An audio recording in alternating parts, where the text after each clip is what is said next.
It is often said that photos do tell 1,000 stories. As such, a Brooklyn Park man is currently painting one that is already telling many. Geno Okok has been on the painting of a mural for over 2 weeks across a nearly 100-foot wall that is already blowing away the minds of people who plow the Brooklyn Boulevard routes into and out of Brooklyn Park in Minnesota. Our camera rolled through the painting and spoke with the man behind it all. I'm Geno Okok. I go by Geno for Art for my social media, Facebook, Instagram. Geno, I mean, this, like I said in the intro here, nobody will drive this Brooklyn Boulevard and not see what you're doing here. Yeah, Nobody will drive here. That person must be blind not to see this. Tell us, man, what is it like? Well, I've been in Brooklyn Park my majority of my life. I've been here for, almost 20 years. So, it's one of those things that I like to, just make a mark. I pretty much started all my art classes, everything I've learned from Brooklyn Park. So from the elementary school to the junior high to the high school to the college, all in Brooklyn Park, and this is where it all started. It all started. What passion do you find in this? Man, the way this is like it's a calling. You can't help it. When I'm not painting, it feels like there's something missing. So it's like it's an inner calling than just the work. It's passion.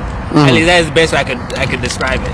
Yeah, describe it as passion. So, sorry to say, but originally you want to tell us where you're from? I'm Nigerian. You're Nigerian? Yeah. And you grew up, like you said, in Brooklyn Park? Yep. High school, college, everything here in this area. Yep. So now, what amazement is that I'm driving, though, like I said to you, I follow you on social media, we see what you've done. There's a huge artwork that turning a container into a scene there at the Brooklyn Park Library. Now you are here. Tell us how you choose this location. Well, it's as an artist, you always try to find the best location for your work. You don't want to do your work because there's so much effort that goes into it, and so you try to find the best location. This involved a few driving around, so this wasn't our first location.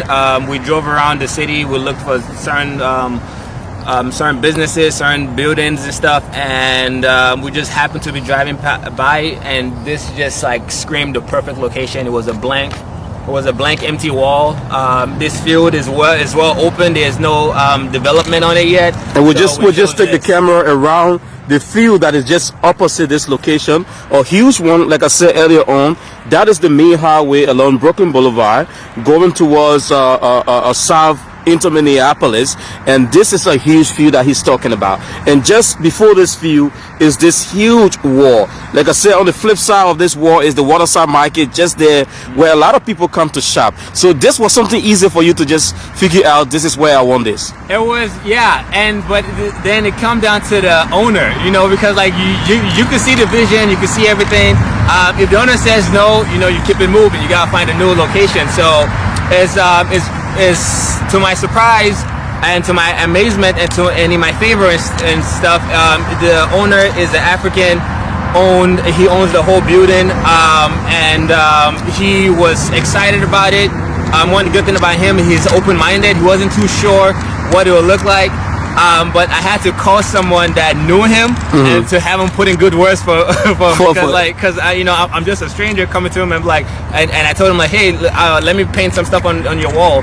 So he wasn't too sure on what it would be, but he's open-minded. He just told you, go right ahead, let's see what's gonna come out. Yeah, and he was open to whatever design. Is we went through a couple of designs, and he liked every single one. And but then we decided to go with something that also reflected the city of Brooklyn Park than just his store. So I was just coming to that. Like I was saying on the intro of this, on that end you have UNITED.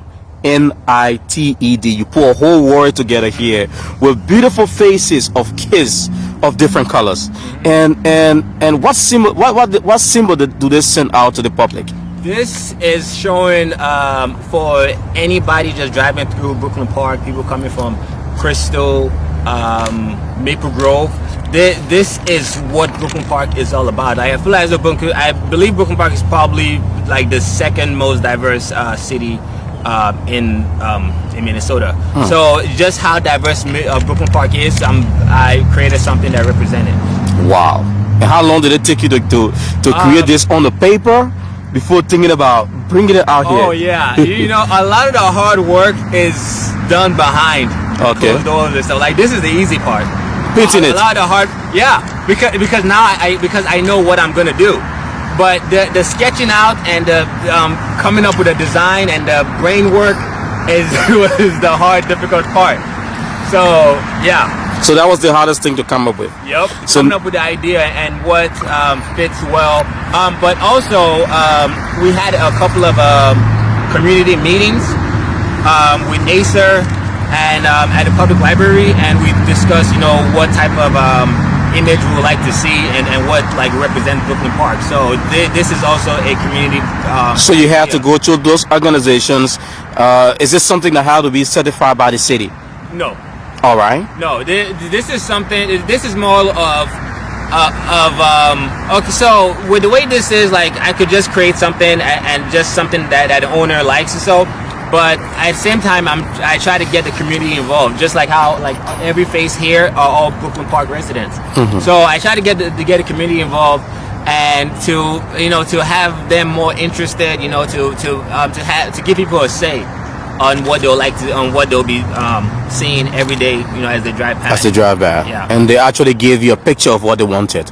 Well, they discussed. We discussed on what represents Brooklyn Park and what Brooklyn Park is all about. So apart from the colors, the ethnicity, the gender, what else can we see in this painting? There are a few hidden messages, depending on what you look at. So for example, like the word united is on the bottom. It shows the diversity of the kids, but in the words there are plants growing in the actual words, so under each kid. So that is representing that is a form of saying like the kids are growing up, is growing seeds, is like planting seeds. Okay. So the plants are under each letter is representing planting seeds in our youth.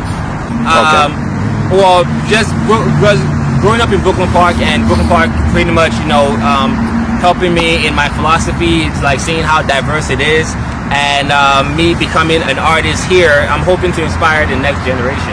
All right, you hope to get something out of them. Yes. Maybe what Geno is doing, one of these kids could follow the footsteps. So these kids, are these kids that you just imagine, or these are actual pictures that you put in this project? No, these are actual kids, actual residents of Brooklyn Park. So for example, this right here is a friend of mine,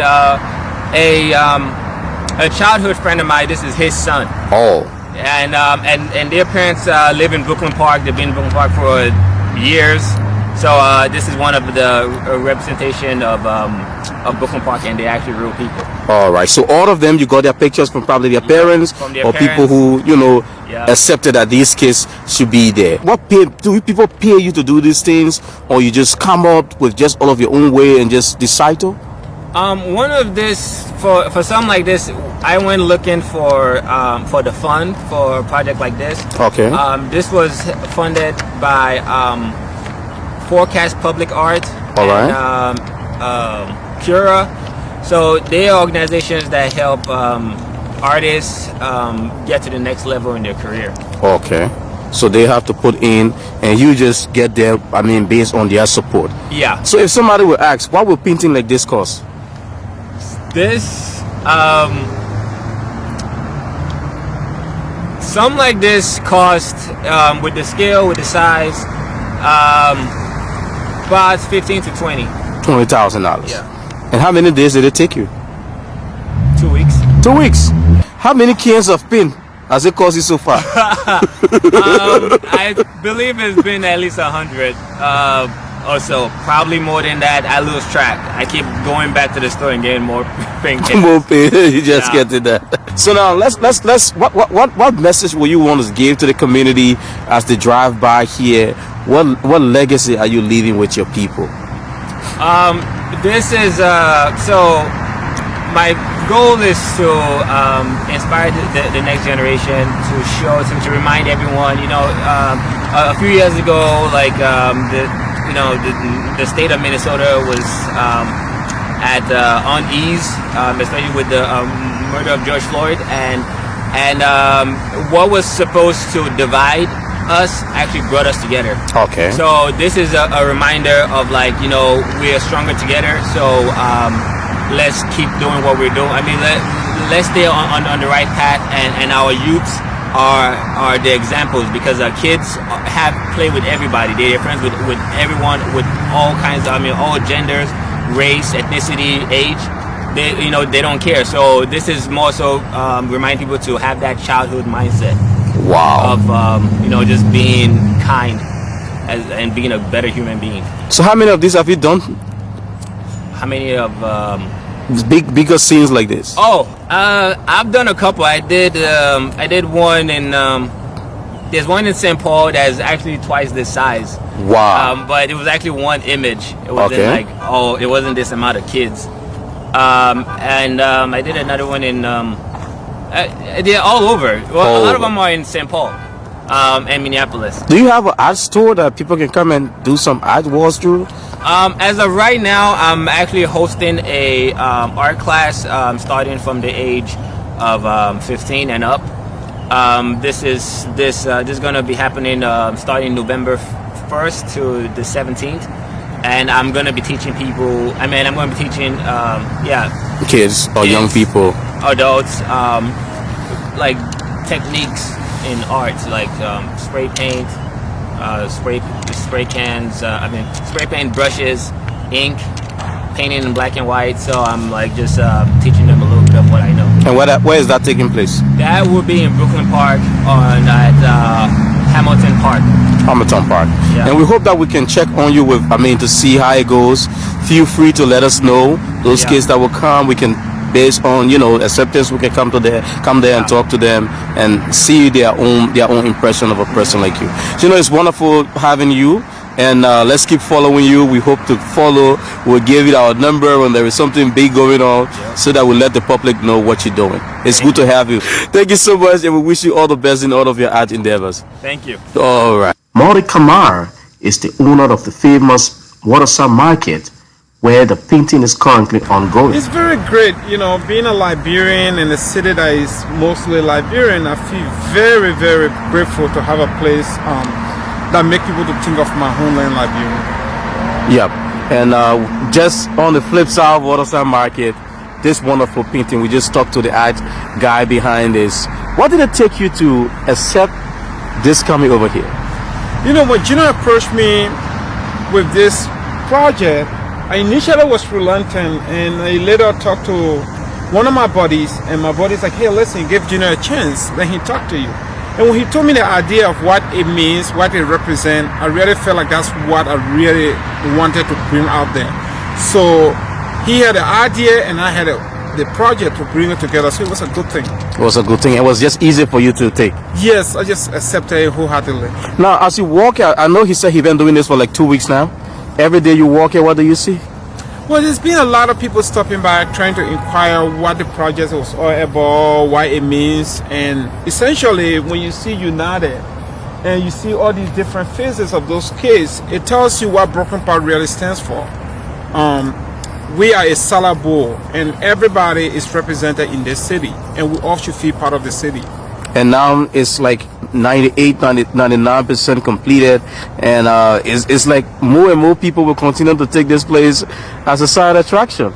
Absolutely. Like I was saying, over the weekend I had 3 people stop by, wanted to take pictures, wanted to know the story behind it and what inspired it, like you were asking me. So I feel very grateful. I was trying to explain to them a little bit, but it was just when you read it, United, it just says the diversity of the city. And that's really what we wanted people to know, that everybody should feel welcome in this city. And not just about, the colors. When you look in the picture with those kids, different faces, you also see a religious city and all of that. What do that really bring to your mind? What satisfaction that gives? So these pictures of these kids, those are actual humans that live within our city. And that's the interesting part of it. All these kids live within the Broken Park city. And as you can see, it's really, really diverse. We have 2 females, or what, 3 females, 3 boys, but also we have all races. We have white, black, Caucasian, Muslim. So it's really a diverse city. And this is the beauty of Broken Park. Broken Park welcomes everybody, and we are just blessed to be able to use our wall to show what Broken Park stands for. It's a self-fulfillment for me. Every time I look at this, I'm feel happy that I was able to show people what my city stands for. So finally, what could be your message out to people of this city and other cities that could probably drive by and see this just on the end of your wall? Everybody should feel welcome to Broken Park. Broken Park belongs to all of us and welcomes every one of us, regardless of race, gender, ethnicity. There's a place for you in this city if you want to do something. Thank you so much, and I hope you just get to enjoy this part and raise more attractions over here. Thank you, Cyrus. Thanks for coming. From Broken Park in Minnesota, Cyrus McGee, KMTV.